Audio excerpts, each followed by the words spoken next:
Talk Time is back. Welcome to Talk Time Podcast, where our topics is entertainment, sports, community, and hot topics. Yes, sir. Today, we got our co-host back with me again, Nathan Hicks, and my boy B. Will, Brian Williams. Yeah. Talk Time is back to make some noise, make some noise, make some noise. Today's topic is going to be about school shootings. This is a very, very sensitive topic. Yeah. A very, very important topic that's been going on for a long time. There's no rhyme or reason for school shootings. It happens all over the country, it happens everywhere. As a former law enforcement officer, supervisor, I dealt with school shootings a lot. I dealt with school lockdowns with Chicago Public Schools. And these shootings happen in areas that's considered safe, rural areas, Yeah. and urban areas. They happen everywhere. Columbine, they had one of the most tragic shootings that happened years ago in areas that's really, really rural and really quiet. On April 20th, 1999, two students walked into their high school in Colorado and unleashed a killing spree that would leave 12 students and one teacher dead. But there's more to the story of Columbine than what you might have heard about Eric Harris and Dylan Klebold. Today, exactly 23 years later, let's explore one of America's most notorious school shootings, from the lead up to the massacre and the aftermath, to get a better picture of what happened on that fateful Tuesday and why.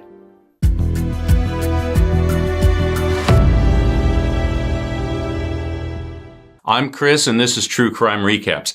Before we jump in, you should know that what you're about to hear is extremely disturbing. Now, if a story like this is triggering for you, I understand better than you think.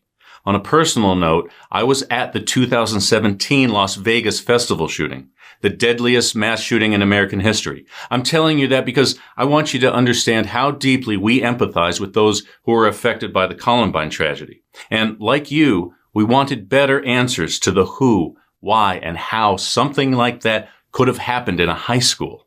Why did Columbine become the blueprint for school shooters? It's not because it was the first like some people think. In fact, it wasn't even the first that year. In May 1998, a 15-year-old killed his parents. The next day, he went to school in Springfield, Oregon, and took 2 more lives and left 25 wounded.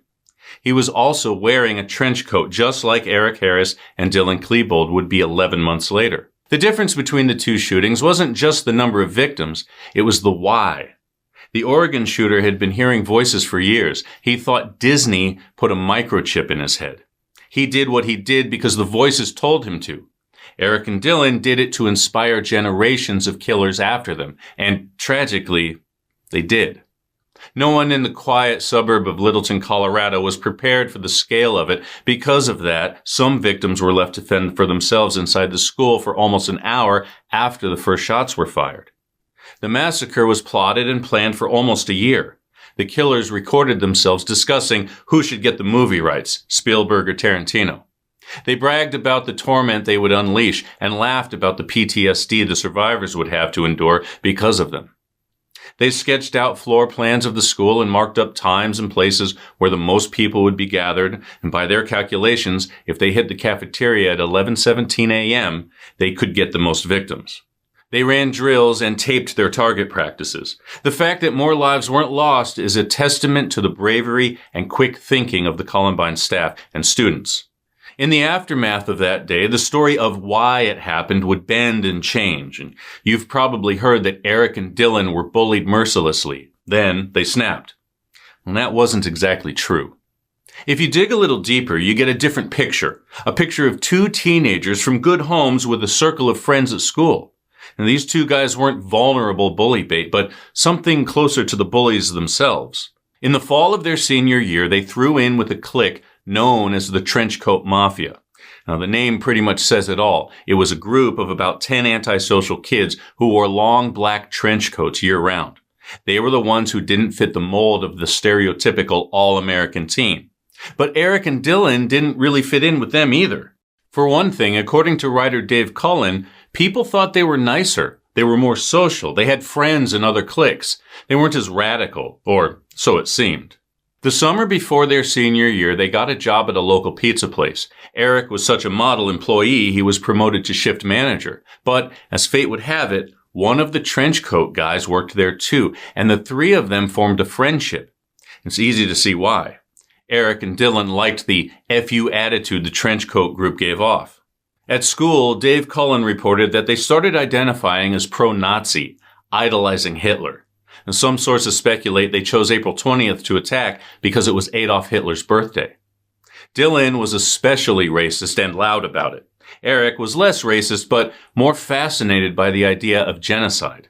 He entertained himself in class drawing So these kids, a lot of these kids, they suffer from mental health, as we all know, and which leads to the school shootings. But we just gonna dive in and talk about the school shootings in different ways that they could be maybe be prevented, and what can we look at and look forward to try to prevent this. What you guys think? I agree. I mean, I have a question, and the question is mostly towards you, Dan.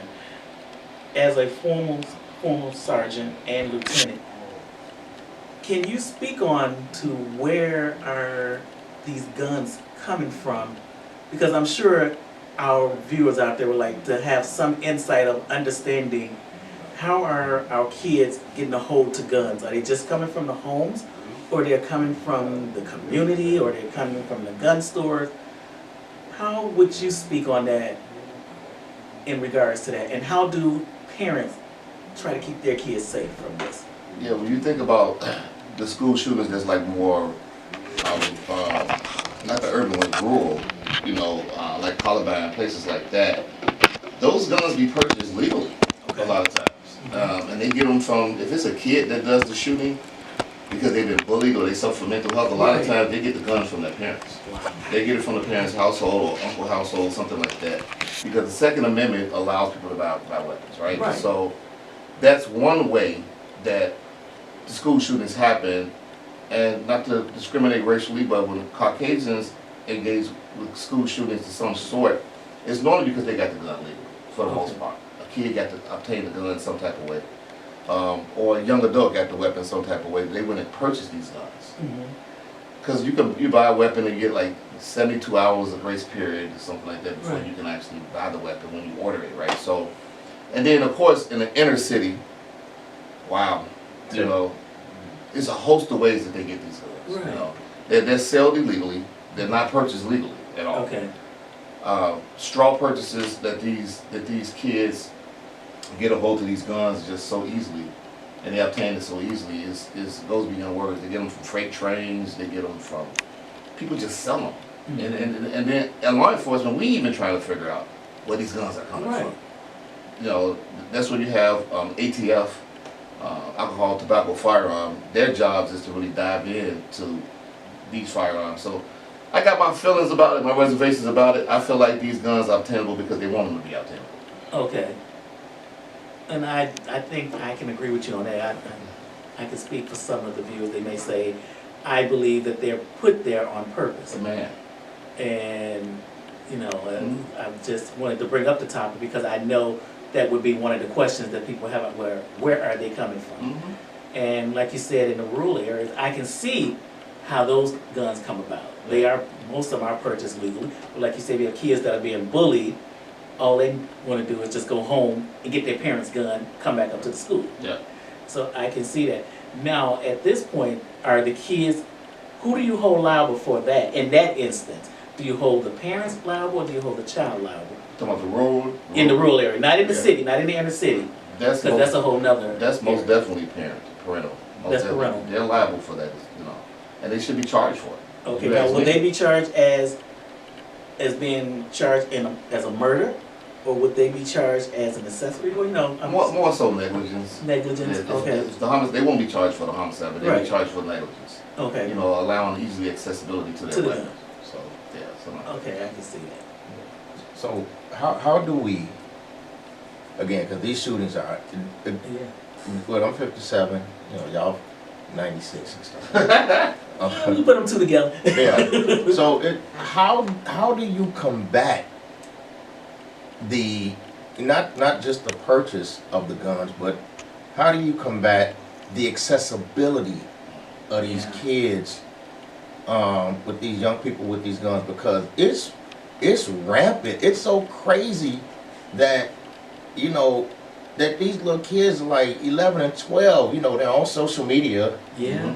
you know, and they're flashing guns and stuff like that. It's like, how are they even able to do something like that and it not be, you know, if I'll be like this if I'm a government official or whatever, and I see something on social media, I'm pinging, you can ping addresses. Yeah, you can. All right, I know where you are. All right, you need to come with me. Yeah. And everyone, y'all need to come with me. I need to see where y'all getting this stuff from, because again, the longer and the more they think that this is entertainment and it's not serious as far as taking a life, these kids are not going to stop doing these. These school shootings are not going to stop. So it's like, what can we do at community root level so that we can? It'll never stop. Let's just be honest. It's not going to stop, but at least suppress it. You know, kind of deter it from happening. Yeah. And I'm just Googling and I see they say as of October 15th, 58 incidents of school shootings were recorded in the United States in 2024, impacting K through 12, school grounds, and college campuses nationwide. That's a staggering number, and that's as of October 15th. And we into November and December right now, so it's like, wow. So that's a staggering number. That's crazy. 58 Yes. school shootings. Yes. This ain't even on the street.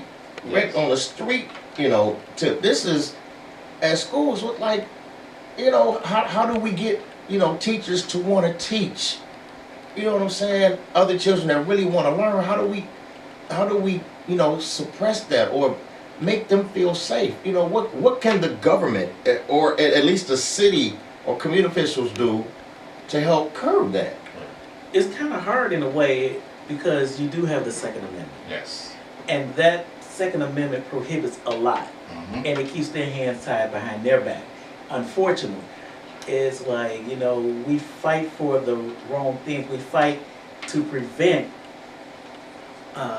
it's not a topic I'm trying to go into, but we fight to prevent women from doing certain things, but we don't fight to protect when they do get here. We can't fight to protect Yeah. for something that's not here yet. And we want to say we want to protect that. Yeah. But we're not protecting the children that are here now. Hey, And I'm you not can say like, it, Roe versus Wade. You yeah, can say it. Roe versus Wade. We have all these individuals fighting against abortion and things like that, but you're not fighting for the kids that are here now. Because the first thing our elected officials throw up, our communities throw up, well, I have the Second Amendment. I have a right to own and bear arms. We understand that, but again, what's happening to our children here? Right. What are we doing to protect them while they're in their schools? I remember going to school, it was, the most that I worried about was a fight. I didn't worry about somebody coming up to my school shooting at the school. No. Now, this generation now, these parents have to worry about if their kid's gonna come back home to them. Mm-hmm. So that's just my little take on it. Now, what school was it? Tuskegee was just recently a shooting. Exactly.